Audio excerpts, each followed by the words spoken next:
Alright, peace and greetings, YouTubers. So welcome to another edition of In the News. Before I jump into my stories, I did have a favor because you all are always really good for a good recipe. I was thinking to myself the other day, I was like, I've never made gumbo before. And I think it's kind of sad because I think I'm too old at this point in life to have not made gumbo yet. And I was like, man, I need like a good gumbo recipe. My father had a great recipe, but he's no longer here. And my mother has a good one as well. But the problem is my mother has a man now. Like she is in her Stella got her groove back mode, about to go get married and stuff. And so she has no time for me anymore. Like she's busy. Every time I be calling her, she be rushing me off the phone. Like she ain't claiming me no more. She got stuff to do. And so when I call her for a recipe, she kind of just tells me anything so I'll get off the phone already. Because I think the last time I called her for a recipe, she was saying something about she just said something like, you just put it in the pot and stir it, Michael. I'm like, but what goes in the pot? The food! I'm like, okay, you know what? Keep that same energy on Mother's Day, okay? When you get a macaroni noodle card in the mail, I don't want to hear anything. With love. No, I'm just kidding. But you guys gave a really good red beans and rice recipe that time. So here we are again for the gumbo. So please and thank you. Now listen, my request though is it has to be something that is like good. Like it has to be one of those down home, originated from the South kind of recipes. Like it needs to taste like Mahalia Jackson lives next door. Okay, it got to be like it's made at grandma's house, and the grandma that has the plastic on the couch from 1978. And when I mean 1978, I mean like she hasn't changed the plastic since 1978. So now it has a tint like a Chevy Impala. And when the kids take a nap, they get stuck on the couch because the air conditioner wasn't working. Like I need that kind of essence with the gumbo, and I know somebody has a good one. So please and thank you. It's kind of crazy because as I was going through the stories that I'm supposed to cover today, I was like, man, there's not anything like good in here to talk about. Like all of these are triggering stories, but I tried to filter it out with at least one or two stories that are a little bit brighter than all the foolery we're about to jump into. I really should have just made this a live because I feel like I need a good 3 hours to get out everything I want to say. But we'll go live next week. I think we'll see.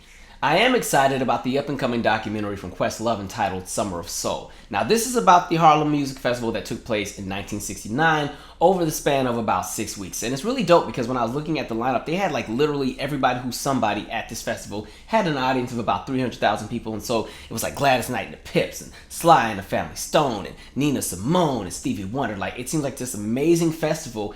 And I guess maybe because the professional footage was not released to, distribution for people to purchase and watch later down the line on like a VHS or DVD, it's kind of one of those events where if you weren't there to witness it, it's kind of something that gets encapsulated with only the people who got to go to it or the people who remember that era. So people like myself who were not around, we don't really know a whole lot about something like this. So I'm totally excited to watch. It comes out on July 2nd. This kind of reminds me of like when artists have a project or something and they work on it and then it never comes out and you never get to see it. And so, there's a lot of rappers that always have videos that they've done and the video never comes out, so the fans kind of just scour through the internet looking for footage. Or it's kind of like, I remember this time last year I was really excited because Prince's estate had released the Syracuse show of the Purple Rain Tour concert. And so I remember I was telling you guys about it, and then my silly behind did not rip it from YouTube before they took it back off because I thought it would be out for a while, but they put it right back in the vault. I'm like, really? Now, I do have the Miami show, but it's only the audio. So I'm like, man, I really enjoyed watching that Purple Rain show. Or it's kind of like, the Beyonce and Alicia fans, they've been fighting and clawing for that Put It in a Love Song video for like 10 years now, and we still ain't seen it. Or if you remember, Spike Lee had this documentary called Do It in Acapella, and it was like this documentary, it was like on PBS years ago. It had to be, man, I was a kid when this came out. Early 90s, I want to say like maybe 91, 92 or something. And it was just pretty much this documentary that showcased and highlighted all of these different groups that were it was just all about singing, but people did everything a cappella. So it was like doo-wop groups and quartets and everything like that, and just all the different elements of singing and vocals and singing in groups and collectives and the cool things that you can do with your voice and everything. And it was really cool, but it was never released. Now, it's on YouTube today, but I remember there was a time period where some music heads had been like fighting and clawing to find like a DVD or a tape of this. Or, for Janet fans, every Janet fan has been waiting for the Janet tour to finally have some kind of release. That's the tour from 93, 95, and allegedly it was recorded, but the footage has never been released, so you can only find little bootlegs here and there. And the fans that used to sneak a camera into the concerts back when it was illegal to have cameras at the concerts, like that's all you get. So it kind of gives me that same essence. So I'm excited to watch. It looks like it's a great time. And again, I just think when you talk about like those late 60s and especially even going into the 70s, I feel like that's such a golden era in music. So many greats. So I'm excited to watch that. And I guess that is the highlight because I feel like this past few weeks has just been so gloom and doom, especially with a lot of the public figures who have passed on. I didn't get a chance to really watch the DMX funeral because I wasn't in front of a TV. But, like I said before, I'm glad that somebody like DMX had been appreciated while he was here. And then, we saw the passing of Black Robb, which was sad, and even Shock G, which came out of nowhere. That one, I was like, what? That one was shocking too. In regards to Shock G, if I had a favorite thing that he's done, for me it's probably Tupac's I Get Around, and I say that because the song just has this fresh appeal that never gets old. It's a song, in my opinion, that will never sound dated, just because I think there are some people that do production work that are so gifted that when they come out with material, it will always sound fresh. I've said that before. I've always said the Brand New Heavies Never Stop is one of those songs that is never gonna sound old. No matter how many different ways you play it, it always has this fresh essence to it. That's the same way I feel about I Get Around. And even when there were other songs that would have that same sample, because I remember Brian McKnight had the Hold Me song. It was on the Anytime album. Even his, Take It, Hold Me with the same production and everything still sounds just as fresh. I remember he also did, remember Bobby Brown had that remix album that came out after the Bobby album, and he had a remix of Getaway, which was already one of my favorite Bobby singles, but there's a remix of Getaway. It's like the Shock G remix. I remember that was pretty dope. They used to play on the radio sometimes. And of course, with Digital Underground, I know everybody loves the Humpty Dance, and they love All Around the World, the same song, or what's the other one? Kiss Me and I Kiss You Back. But my Digital Underground song was Do What You Like. I like that one because as a kid, it was kind of cool how it sampled the Parliament and the Funkadelic Flashlight with another song. I just thought that mixing was really cool. Plus, it just reminds me of kind of being a kid. And you know how when black folks be washing their car, we got to play music at the same time. The music be thumping while you washing the car. So really, you end up washing the car for an hour because you're so busy jamming. You done wasted all this water. It just reminds me of being a little kid and hearing that song. And my parents at one point had this blue Corvette. So I remember the Corvette, the rim had these little triangle square thing. It was 50 of them on the rim. And I used to watch my dad literally get a rag and go through each little hole. And I'm like, man, but I just remember hearing the music and stuff. So it just reminds me of being a kid in the early 90s. So that was always my favorite song. But rest in peace, Shock G. Anyway, moving on. Now for some Foolery news. Remember back in the fall of 2020 when we covered the story of the individuals who were so pissed off about Michigan's response to COVID-19 that they made this entire plot to go and kidnap the governor of the state of Michigan. They had this thing thought out. They were going to go, they had the walkie-talkies and everything. They were going to go to her vacation home, snatch her up. And I'm not sure how this was supposed to work. I don't know if they thought they would just have her kidnapped and tied up, and I don't know, maybe they were going to cut off one finger until each demand was met within the hour or something, and then once the restrictions were lifted, everybody would just be released and go back to living happily ever after. I don't know how they thought this was going to work. But of course, the plot gets foiled, but now there are additional charges that have been added to 3 of the participants. So let's go to the article. And it states, Adam Fox, 40 of Wyoming, Michigan, Barry Croft Jr., 45 of Bear, Delaware. Look, he don't even live there, but he mad about something. And Daniel Joseph Harris, 23 of Lake Orion, Michigan, were charged with knowingly conspiring to use weapons of mass destruction against persons or property, the U.S. Justice Department said. Fox, Croft, and Harris, along with Brandon Caserta, Ty Garbin, and Caleb Franks, were arrested and charged in October with conspiring to grab Whitmer, a Democrat, from her vacation home in Antrim County, a rural area in northern Michigan. Prosecutors said the men, who face up to life in prison if convicted, were part of a plot by right-wing militia extremist group known as the Wolverine Watchmen to abduct Whitmer in retribution for public health orders she imposed to reduce the spread of the coronavirus. In the new indictment, Fox, Croft, and Harris were accused of planning to destroy a bridge near Whitmer's vacation home in order to hinder the response by law enforcement. The indictment also said that on September 12th of 2020, Fox and Croft stopped to inspect the underside of a highway bridge for a place to mount an explosive charge.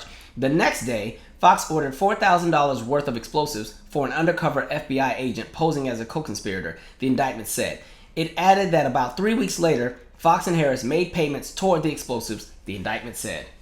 You see what happens when you always jump on the Foolery ship? It's always going to sink, all right? You guys all threw your lives away for something temporary. That's the point that I don't get. Okay, these restrictions, I know everybody's tired of COVID, so on and so forth. Another conversation. But everything in regards to some of the rules that were being made at the time, they're all temporary. But now you're catching permanent and federal charges for something that was not going to last forever, God willing. And so it's just wow. And what gets me is I think of the 23-year-old, and I'm like, you were 23 and you threw your whole life away for this mess? And even the guy that's not even from Michigan, You're from Delaware. What are you mad about Michigan for? Like, your job was to go and see the rolling hills of Piedmont and go to the beach and enjoy the mid-Atlantic lifestyle. And here you go, worried about what's happening in Michigan. And so now y'all got this whole plot. I mean, y'all got walkie-talkies and everything, and y'all gonna blow up bridges because y'all done watched every movie, and y'all got this mapped out. And it's always the most unintelligent ones trying to put something together. And they never look for all of the loopholes. They always get caught up and get snatched up by the undercover agent every single time. I mean, it's a good thing, but still, I'm just like, Foolery. Like, y'all literally signed up for the Foolery. Who volunteers to jump into something crazy? Like, my friends already know. Don't call me for nothing crazy. Like, do not. I really only have, like, 1 or 2 friends I may catch a charge for. But it's nothing federal like this. I mean, they got, like, weapons of mass destruction charges, okay? Nothing like that. It would more so be something like, oh, there's a situation. We need backup. And then I'm going to cuss them out at the same time because I'm like, y'all always call the smallest friend to come fight. Like, I'm not the fighter in the group. I'm the fun friend. You call me for karaoke night. You know what I mean? Like, I remember one situation, there was something, and when I got there, I'm looking, I guess the person I'm supposed to help take down is like 6'6". I'm like, we're using our words tonight. Like, absolutely not. Yeah, I ain't about to have me get stumped out. Then I still got to do a YouTube video for something else, and I'm on here with shades talking about peace and greetings YouTubers because my face is swole. No, you got the wrong one. Don't call me for the Foolery. I am the fun friend. We use our words over here. And so I just, it reminds me of that state senator from Alaska, Lora Reinbold, who keeps catching smoke with the airline. She's one of those people who wait until they get on a plane to cut up about wearing the mask. They make it perfectly fine through the airport with the mask. They go through check-in just fine, TSA just fine. Oh, hey, Sally, how you doing? Everything just perfectly fine. And then when they get on the plane and they click that seatbelt, it's like a switch goes off. Boom. I must fight against tyranny because I'm an American citizen and they're infringing upon my rights and my freedoms and so on and so forth. And this is America. This is my blood, sweat, and tears. I don't know if you've seen some of these clips with these people cutting up on the plane, but yeah, she was having one of those moments. And so she gives the flight attendant crew just hell on earth, right? I don't remember if she gets kicked off the plane, but because she's so pissed off about what happened, she does this whole social media campaign and wants to start, a movement against mask bullies and everything else. And then she changes her tune because she realizes she needs the airline in order to get to work because she works in Juneau but lives in Alaska. So she changes her mind. She bakes the flight attendant crew a cake as an apology. Now, if I was on that flight attendant crew, I'm probably not going to eat the cake, mainly because I don't want to eat after somebody that's mad at me or pissed with me, because I don't know if you're trying to slit my throat internally by putting glass in the food. So I'm good. This is one of the reasons why I'm respectful to everybody at a restaurant. Everybody, you're going to get the utmost respect out of me because I don't want you messing with my food. Like, let's just all have a great experience, and I'm going to make sure I give you a good tip. That way, when I come back again, you remember me as the guy who tips really well. So, give me the extra juices and berries and stuff in the food. But anyway, she has a second moment where, again, she wants to cut up about the mask. This time, she didn't even make it on the plane. It's while they're boarding the plane just to get into the plane. And so, whole hoopla. This time, the airline is like, we've had enough. So they ban her from any kind of Alaska Airlines flight. Now, here's where it gets interesting. Alaska Airlines is the only airline that has a route from Anchorage to Juneau, mainly because other airlines don't want to invest in that route because they don't have a hub that's close enough. Because again, Alaska is 1, a very huge state, and 2, extremely far away from the rest of the country. Just to kind of give some context, I'm from Washington State initially, but if I wanted to drive from Seattle to Juneau, that is a 37-hour drive. If I wanted to drive from Seattle to Anchorage, that's a 43-hour drive. Just to kind of put it in more context, going from Seattle to Juneau is almost the same as driving from Seattle to DC. That's how far away it is. So airlines don't want to invest because not enough people live in Alaska to, make a return on the investment. And, all of the airlines, especially the regional ones like a Southwest or in Alaska, they all have their specific areas that they specialize in. And Alaska has the Pacific Northwest. So the other airlines are like, we're good. So I'm looking at her like, ma'am, you knew good and well that this is your only way to get to work because now she has to drive. And the problem is, she could have just taken the hour and 30-minute flight had she just put the mask on for the little hour, 30 minutes and kept it moving. Just take a good nap. The flight would be over real quick. But no, she wanted to cut up, so now she's banned. And the only way for her to get to work, because she has to go to Juneau to do the legislative work, is she has to drive. It's a 14-hour drive. 14 hours. You know, instead of just flying and cutting across the state, now you have to drive and trace the state. She has to drive, cut through Canada, get on a ferry, and do everything else afterwards just to get to work. And imagine what that's like in the winter when the snow comes and, you got to go through all those passes and everything. Like, the foolery, like, why? You knew good and well that that's the only way to get to work. You can't cut up if you don't have options. You live in the wilderness. You want to cut up like you got options. Like, that's the funniest thing I've heard all week. I was like, I know you got to feel stupid, and there's not enough cakes that you can bake to undo that one. Again, people doing things that are so foolish that they have permanent consequences because they were temporarily inconvenienced. Make it make sense. I hope she has a good playlist. That playlist is going to have to be good to make that drive because, after about 4 or 5 hours on the road, I start getting restless. I mean, I love a good playlist, but man. And mind you, that's if you don't stop, it's 14 hours. Like, foolery. Like, just imagine. Was it really that deep? But whatever. Again, people jumping on the foolery ship and then getting pissed when it sinks. Foolery. Tim Scott, have you no shame? Are you not embarrassed? Have we not suffered enough? So Tim Scott is catching a bunch of smoke for his response to the Joe Biden address, where he pretty much goes on this rant about how the United States is not racist. There's no racism in this country. Everything is just all flowers and sunshine. We all just get along and join hands and sing Hands Across America because we are the world and we are the children. And so it's so funny because, again, we always have these conversations about black faces in high spaces and places where sometimes they put folks out there to be a mouthpiece for white supremacy and to go and do the job, because it's always easier to go and get somebody who is the face of those that are oppressed to tell the oppressed that they're not oppressed. I don't have time for it, and it's some foolery. It's literally embarrassing because you don't even have to dig that deep to highlight why America is still very racist. You're actually better off showcasing the things in America that are not racist. You can probably do that faster than showing everything that is racist in this country. And so I'm like, we literally just watched all the voter disenfranchisement from that's still taking place. All of the new voter suppression laws that are coming out to pretty much make sure black folks don't vote like they did last year. And I'm just like, you want to make this statement this week? Have we not been watching the news? We got all these different police killings where literally I could have almost done it in the news of just police killings this week. I could have, literally, because there's been that many. There's so many cases to talk about. All of the police killings, like we said, the voter disenfranchisement, all of these oppressive and punitive laws that are coming out. And the thing that makes it so funny is they always talk about racism like it's the past. No, we're still living in it. We're living in the residuals. And so we're living in the residuals and the new laws and the new policies that are coming out. The residuals, of course, are the end result of things like slavery and Jim Crow and sharecropping and redlining and housing discrimination and job discrimination and the gaps in education and all of that. But things are still taking place today. There's still laws that are oppressive. The fact that you literally just had 3 people charged with a federal hate crime for killing Ahmaud Arbery last year. Like, this stuff is nothing that has magically stopped after Martin Luther King died and everything got fixed. I don't know why they keep trying to put and prop people up there to go and say that foolery and people buy into it. It's literally just like, it's embarrassing. Like, come on, we have these conversations about policing, and then when you really want to talk about racism in America, it's not even just the policy. We know the people are. You can go to any news article with anything that has any kind of conversation about race and just read the comment section. It's going to be foolery.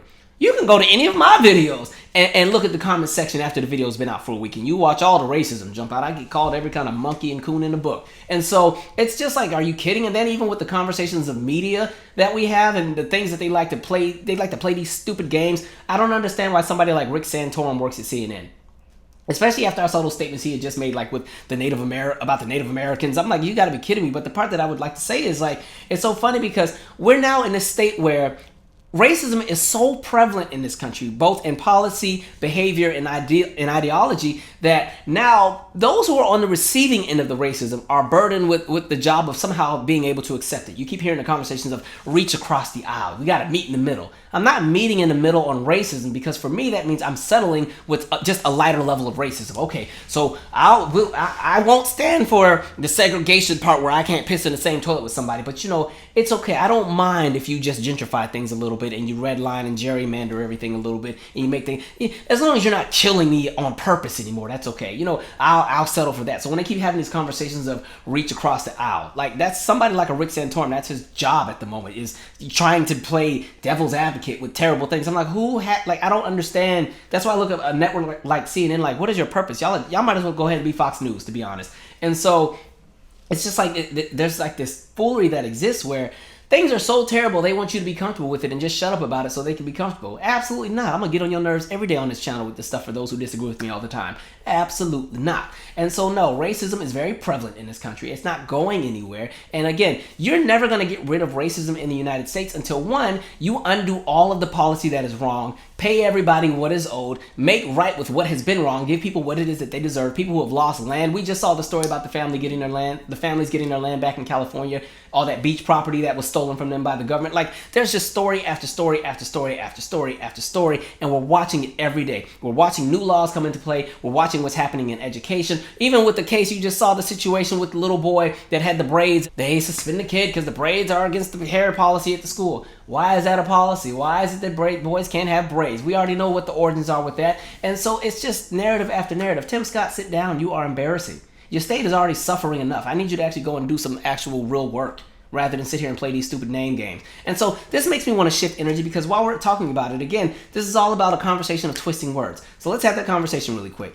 One of the things that always happens in the United States in regards to conversations around things like racism or imperialism or the fact that the United States oppresses a lot of countries around the world is that people love to twist words. People love to go and take something that's already deemed as terrible, even when there's facts behind it. They love to twist the message and paint it out and repackage it to be something whimsical and lovely. And it's just all in your mind. It's just all in your mind. And so I want to have a conversation about how words get twisted and how it plays a role into the collective thinking of an entire country of 330 million people. So think back to when you were taught about the Civil War. Depending on where you lived regionally, you were taught one of two things. The Civil War was either all about slavery and it was about freeing the slaves, or depending on where you lived, it was about states' rights. It was about the fact that the North was just so unreasonable and they were hounding on the South, and they were coming into the South and breaking all the rules of the South, and they had this entire election and all of the South voted one way and the North voted another way, but because the North had more electoral votes, they still won the election, and the South was like, forget this, we're out of here, this isn't fair, this isn't united, we'll get out of here. And so that's kind of what's painted. It's painted about a conversation about states' rights where the little guy just had to fight the big guy. So let's really have that conversation, because one of the things that got twisted is even the conversation of states' rights. Because to be honest, really the conversation of states' rights was more so the fact that states in the South were pissed at the fact that states in the North were exercising their state rights not to participate in the element of slavery. Now, this is not about to be a conversation of the North versus South and good and bad, because to be honest, black folks were oppressed in all of the states, so it didn't matter. And so, but the point that I do want to make is, it's interesting how words get twisted. So let's jump into some history, shall we? I want to highlight a case called Lemon versus New York. But before I can get to that, I have to go back in time. So 1799 is when the state of New York decided they were going to start the process of abolishing slavery. There were also some additional amendments that would come on later down the line. There was one that came out in 1817, and then in 1827, on the 4th of July, they said, you know what? We're going to just pretty much free everybody. If you are in the state of New York and you are enslaved, you are now free. However, there was one stipulation. For those who were coming from the South that may travel with those that they were enslaving, because, you know, people sometimes would come and they would bring their chef or whoever else was watching the kids or whatever, or if it was somebody that was doing manual labor, they would still bring a lot of their people that they owned into the North. New York had a stipulation where it was like, okay, you can still bring those that you own into our state, but you cannot be here for longer than 9 months with that person, or that person is now free. Then in 1841, they decided we don't even want to really polish and have these transit laws either. Now we're at a point where if you just come into our state with anybody that is owned, they are automatically free as soon as they come into our state border. So pretty much, don't bring anybody to our state in which you own, because they're going to be free as soon as they cross into our state. This brings us to the Lemons family. So there's a guy named Jonathan and his wife. They were residents of the state of Virginia, and they had about 8 or 9 people that they owned. And so they were planning to move from the state of Virginia to Texas. And for some reason, they had this very unique route that they were going to take. Like, they were leaving from Norfolk, and they took a boat to Richmond. And then from there, they were going to take a boat from Richmond to New York, and then take all the rivers from New York down to Texas. I don't know why they chose that route, but that's the route they chose. Make it make sense. Anyway, this is 1852. They get to New York. There is a man named Louis Napoleon. And Louis Napoleon is a black man who was freed. He also is an activist, and he works with a lot of people who fight to ensure that people who come into New York that are enslaved are free. There were a lot of black people in the state at the time where it was their mission to find out when families were coming into ports that own people and then do what they can to get those people free.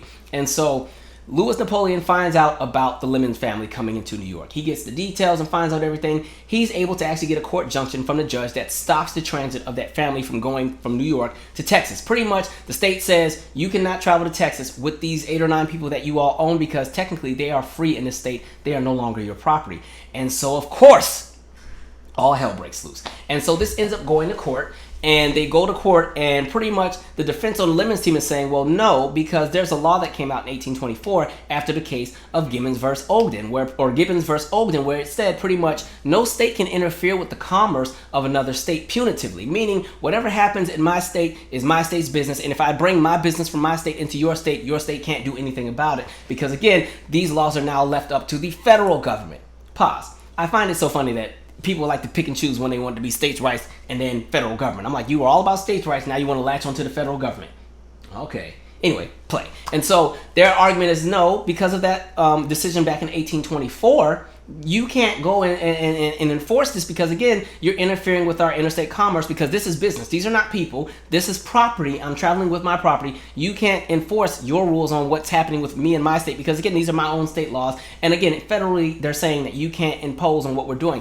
And New York says absolutely not because, again, like we said, by 1841, we already made a decision. If you come into our state, you're free. Secondly, why would you come to New York when you know that we have these laws, and why don't you just take a different route to begin with? So New York is like, absolutely not. They push it out. They rule in favor of pretty much the state and Louis Napoleon, and they say these people that you had enslaved are now free. They're not your property, but we'll make a deal.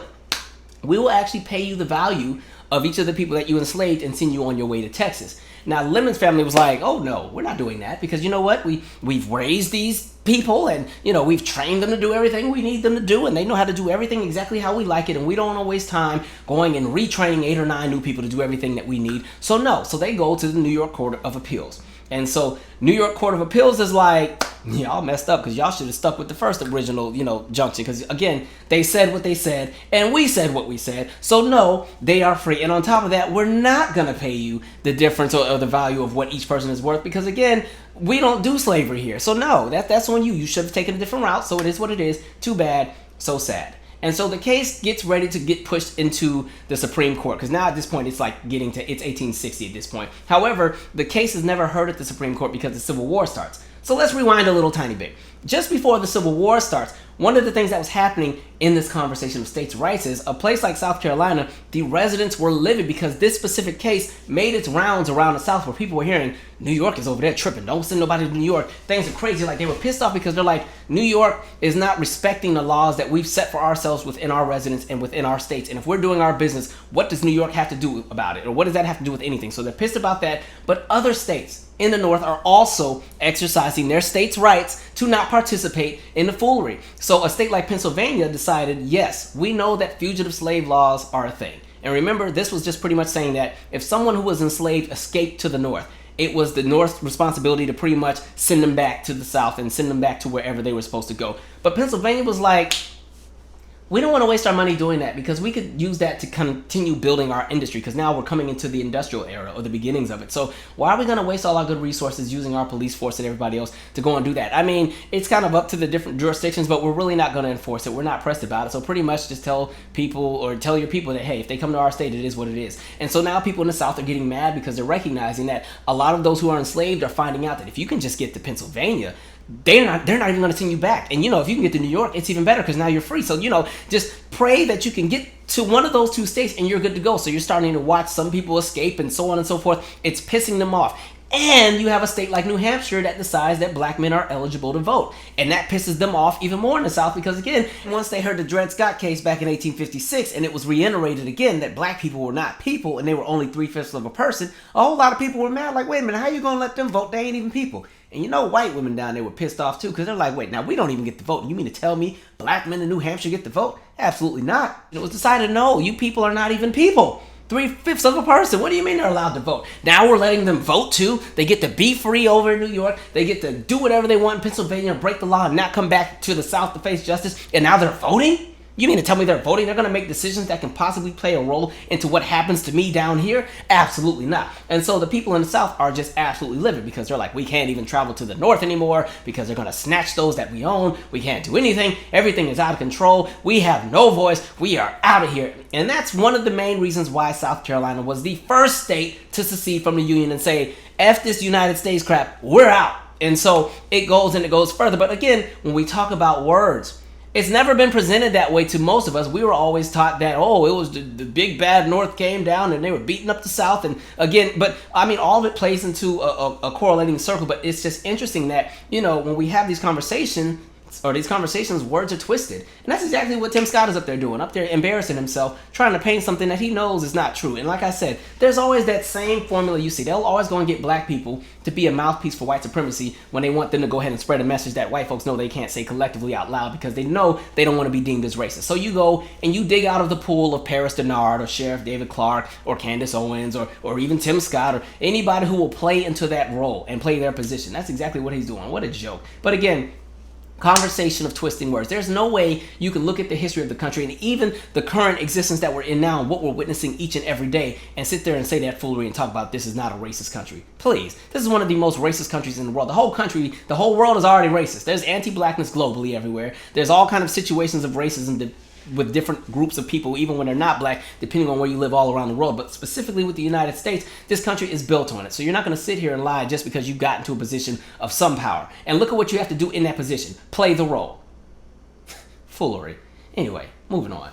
You see how they just play these games in our faces, and it's crazy because even things that happen today always have some kind of origin that correlates to something that happened in the past, and then it still repeats in a cycle. And it's just crazy. And then even with Tim Scott again, you know, they have him on the legislative team that's putting together what's going to be the federal police reform if they ever have it. I'm like, and look who y'all got doing the talking. Tim Scott. He's going to be the one. That's who's going to make sure that everything is good. A joke, okay? It's like they just know which pool to pick out of. Kind of like when they get Ben Carson and he goes up there and just, you know, what's that stupid thing I heard him say that time? Oh, I got into a fight with a friend over music and I pulled out my knife and I tried to stab him, but he was wearing an ROTC belt and the knife hit the belt buckle and it saved his life. I also tried to almost kill my mom because I was just so tough back in the day. And that's who they got representing me. You got to be... I'm over it. But since Tim Scott wanted to say that nothing in this country is racist anymore, let's just let the rest of the stories all highlight the racism in the country. So let's keep it moving. Amber Guyger. Now remember, she is the officer that killed Botham Jean or Botham John. That was the guy who was sitting in his home eating ice cream, watching television. And he was shot by Amber, who came over there drunk, and her excuse was, I was in the wrong apartment. And so she was convicted and sentenced to about 10 years in prison. And what's interesting is when we covered this, because I was doing a live as everything was happening, some folks gave me flack because I was pissed. I was tired of us collectively black folks always doing this whole forgiveness Olympics thing, because I've always said black people are burdened with the element of poise whenever something terrible happens to us. It doesn't matter how atrocious things are that happen to us collectively. People always expect us to be graceful and perform with poise and just give mercy to those who screw us over. And I wasn't having it that night. I was like, F that. And I said it because I said, she's going to appeal. I'm telling you right now. Can we go to the clip? I'm asking like somebody's going to be editing this other than myself. Let's go to the clip. Because really, we all know she's going to do like 5 years and some change because she's eligible for parole in 5 years. Plus, I think she's going to appeal anyway. Like, I'm really convinced that they're going to appeal, and there's that. See, I specifically said, yep, watch her go on appeal. And what pissed me off so much was all of the performative stuff that we had to sit through when all that happened. You had the judge who gives her the Bible. You had the bailiff who was brushing her hair. And then the victim's brother wanted to give her a hug. And I guess, and then the dad was like, you know, I would love to be her friend and have her over for dinner when she gets out of jail. I'm like, are you people kidding me? And so y'all done did all that, and Amber was like, yeah, this is nice, but I still don't think I should be in jail. I've already been here for like a year. I'm ready to get out. And so now she's appealing because she feels that, you know, everything was done unjustly and she's fighting to get her way out of this. So again, all of those forgiveness Olympics and all the poison and singing and the kumbayas and let's make her some cornbread, all that fell right through the window because she's still going to be Amber and use the system to back her. Because this is a white woman that has shot and killed a black man, and the system will help her to an extent depending on how far she can get and also depending on how much she has. And so that's why I was like, let us not buy into the forgiveness Olympics. And so so many people got pissed with what I said because they want to go with all these speeches and forgiveness is not just about the other person, but it's about yourself. And y'all started throwing all these scriptures at me and everything. And I'm like, I get that. I really do. But at the moment in time, there's also the conversation about accountability, and things sometimes just have to happen in order for things to not repeat themselves. And so when you constantly play the fiddle and constantly jump right back onto the forgiveness train right away, because I said it was also triggering when we saw what happened with the Charleston 9, and then they propped all them family members up there, I forgive you, literally 24 hours after everything happened. I'm like, all right, if that's how we want to play this game, okay. I don't know what prize folks think they're getting out of these games, but there's no prizes at the end of these games. So there's that foolery. And then when we get to Derrick Chauvin, at this point, yes, it's great that he's been convicted of killing George Floyd, but then when you learn that in 2017, he kneeled on the neck of a 14-year-old for 17 minutes, and it's like, you know what? Had y'all had taken care of Derrick Chauvin back in 2017, we wouldn't have had a George Floyd situation. And this is what I'm talking about, where you keep playing these little foolish games and things continue to happen in a cycle because nothing is ever taken care of. The system has never really changed. This is what we're talking about, Tim Scott. So racism is more than just feelings and you not liking somebody based on how they look. There's a whole system that's in play. And so just finding that out is so triggering because it's like literally somebody died and they didn't have to. They shouldn't have at all. And again, had you held this man accountable for what he did years earlier, there wouldn't have been a George Floyd. But again, that system benefits some and disenfranchises others. And that's what we're talking about. It's even like this clip. First, let me just go to the clip. So that the developer is accountable to the community within which it's situating its development. Mr. Collins, you have some thoughts? I did. I think that we kind of lost our way on what we're talking about here. We're here to approve the standards that have been presented. And if Mrs. Rosario has something about one of those standards. It's Dr. Rosario. Thank you, sir. If Mrs. Rosario has something about Dr. Rosario. Well, you know, I'm sorry. Your name says on here, Carrie Rosario. Hey, Carrie. Mm-hmm. It's Dr. Rosario. If you got something I would call you Tony, so please, sir, call me as I would like to be called. That's how I'm identifying. It doesn't really matter. We're here. It matters to me. It matters to me. And out of respect, I would like you to call me by the name that I'm asking you to call me by. Thank you. Your screen says Carrie Rosario. I'm verbalizing my name is Dr. Carrie Rosario. And it really speaks very negatively of you as a commissioner to be disrespectful. You can't tell me that's not about racism. That's a white man who's feeling pissed off because there's a black woman who outranks him in education and he doesn't want to give her the respect that is due. Because for him, he feels that what she has is what he deserves. And in his mind, he probably feels that this is some affirmative action kid, that it's not even intelligent, and they even, pieced together some kind of doctorate and probably went to some little hole-in-the-wall HBCU, because, they don't like our schools like that. And, now she's a doctor, but I'm not going to call her that. And so you see how that happened. Now, they actually got rid of him. He got fired, so good for that. And I'm glad she was able to hold her ground and say, no, you're going to address me as such. Because, again, going into a doctoral program is a lot of work. More power to anybody who has that kind of patience and time and discipline. And so, but you're seeing it. All of this is racism that we're seeing. You're seeing it in the different layers. You're seeing it with the policing. You're seeing it in the work field. You're seeing it in academia. You're seeing it everywhere. It's not going anywhere. And that's why, again, Tim Scott, you're in the way. You are in the way. Embarrassing.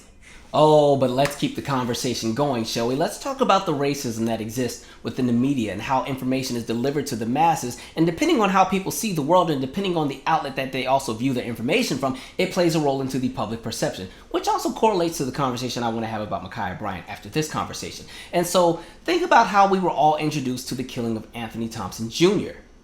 When the story initially broke, and again, this is one of the flaws that exist within the media when they always want to be the first to break a story, but they don't have all the details yet. When the story broke, what was told to all of us was, you have Anthony Thompson Jr., he goes to the school with a gun, there's a shooting, one of the police gets shot, and now he's dead.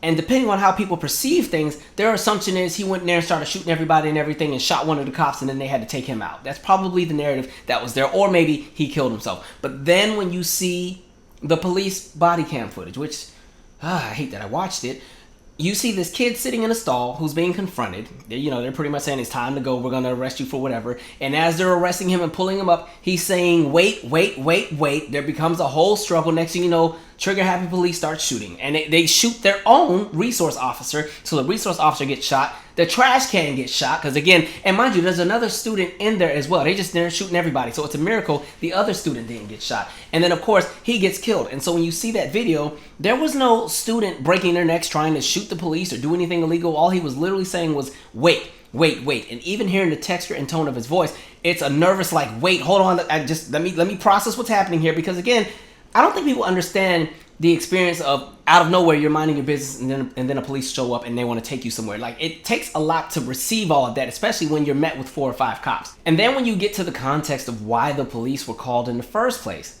Anthony Thompson's girlfriend has a mother who is called the police. Now, just to put things into context, the mother is a white woman. She has a black or biracial daughter. The daughter comes home with a few bruises, and the mother is just frustrated because she feels the two of them should not be together, and she feels that those bruises, of course, are something that Anthony has done. And so she had reached out, or she's saying she reached out to Anthony's mother, could never get in contact with them, and so she reached out to the school, couldn't get the communication, so she calls the police. This is where the flaw comes in. She tells the police that Anthony is known to carry a gun. Now, one, I do have some other conversations and questions about that because I'm like, so you just always known this kid that always carry a gun and you were perfectly fine with him dating your daughter then. Oh, okay, all right, whatever. But the issue I have is, in this climate and in this country, you know what that means. A white woman calling the police and saying there's a black man with a gun at a school. Come on, this is some very Amy Cooper energy. And so that's going to elevate things to an even grander level because now the police are under this assumption that there's this violent black man who's beat up this girl and now he's in this violent rage and he's going to the school to go find her and finish the job. That's probably what the police went in there with the intentions of thinking. So now they're already in there ready to be violent. And then the media lets the mother go on the apology tour. So she's been on all these different outlets talking about how she's so sorry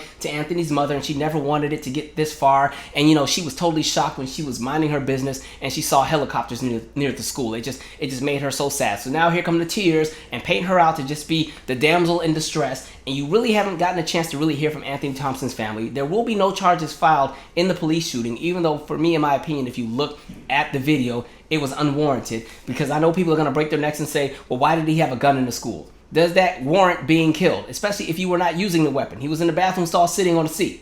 Another conversation, you take it how you want to take it. But again, conversation with how the media portrayed things to us. We all thought that this kid went in there and shot the police officer. He shot no one. The police shot themselves and shot a trash can.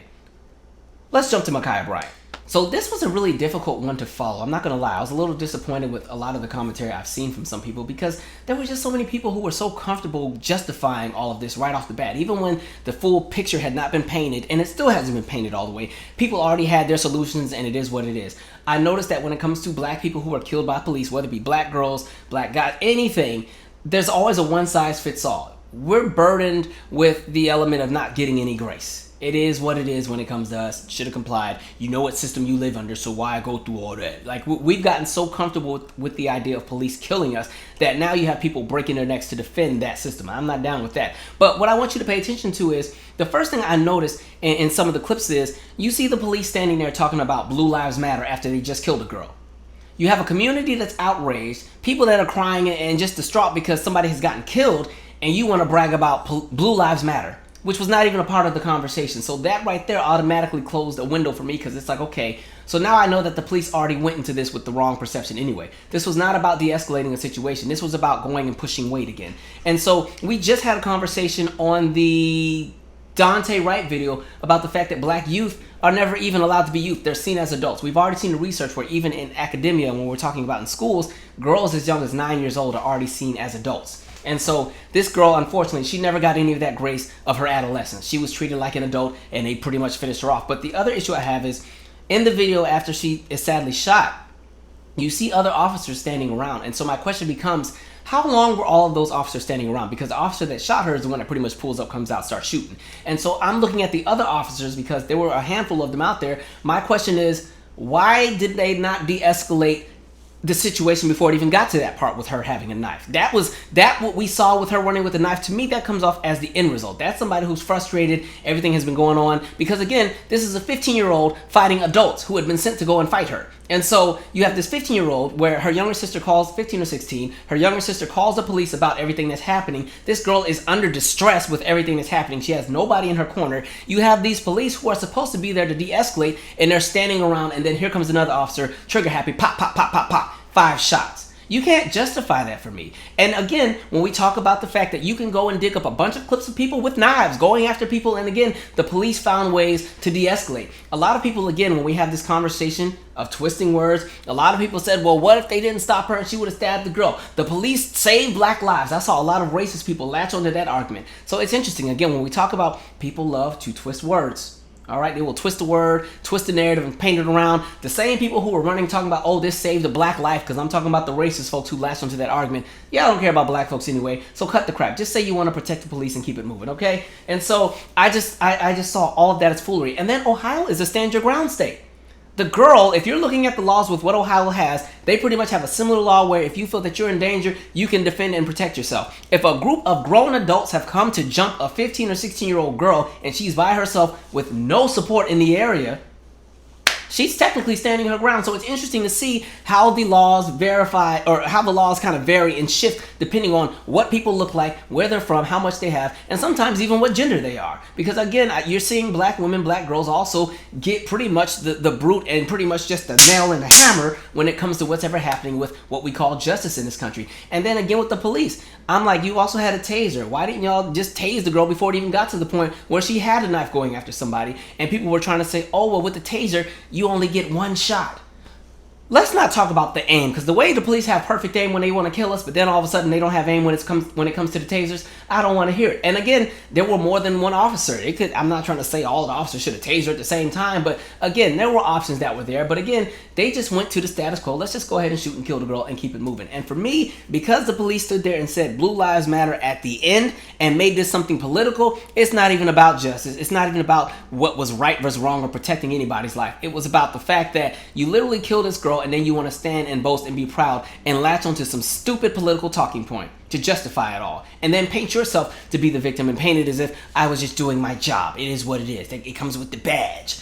I'm over this crap. And so I was so disappointed that so many people couldn't wait to rush and justify why this girl is dead. No. And the fact that we still don't even have all the details and things are still coming in as far as, some of the facts that have happened. And so many people were so quick to justify based on the clip. Even when they released the initial clip, the first initial clip that we kind of saw was really only her running with the knife. You saw the tail end. We don't even know half of whatever happened in the beginning. But you literally watched her and you watched her trip over somebody and then still go after the next person. There was time to de-escalate before she even got into the mere presence of that other person with a knife. But whatever. Folks are full of crap. So some of y'all are too comfortable and you love to justify why the police kill everybody. You go ahead and be a police soldier if you want to. That's on you. Again, this is such a police state. And again, we're too comfortable with the idea of police just killing us. It's been normalized. You go to a place like the UK, I think they've had 22 police killings in 20 years. We're in a country that has 900 to 1,500 every year. It's just normal over here. And people will go and fight to defend that system. So again, Tim Scott, explain it for us all, sir. Let's talk about Isaiah Brown. We could do this all day. Now you have an individual who literally had just been given a ride home by the police, gets shot 10 times by the police an hour later because they mistake the house phone for a gun. This is where we're at. Where again, you have the conversation of perception. Automatically, anything that's in our hand is always deemed as a weapon. And again, going back to like what I said on the Dante Wright, I want to say Dante Wright video. Either it was Dante Wright or the Jonathan. It's the fact that we got these many videos to reference to prove my point. Again, we've seen so many clips where people have all kind of weapons and they resist and fight the police and everything and live to tell about it. And here we have a man in Spotsylvania County, Virginia, get shot 10 times while he's on the phone with 911.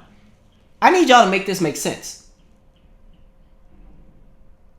And since we're on the subject of Browns, let's go ahead and talk about Andrew Brown Jr. Another situation where you have somebody who's shot and killed by police. At least with Isaiah Brown, he's still alive at the moment. He's still, recovering. But with Andrew Brown, he did not make it. And so when you're talking about the context of what's happened in his situation, they're claiming they were trying to enforce a warrant and he tried to run. And so boom, he's dead because they've shot him 5 times. But the problem is with the autopsy, there is a perfectly mounted shot in the back of his head, execution style.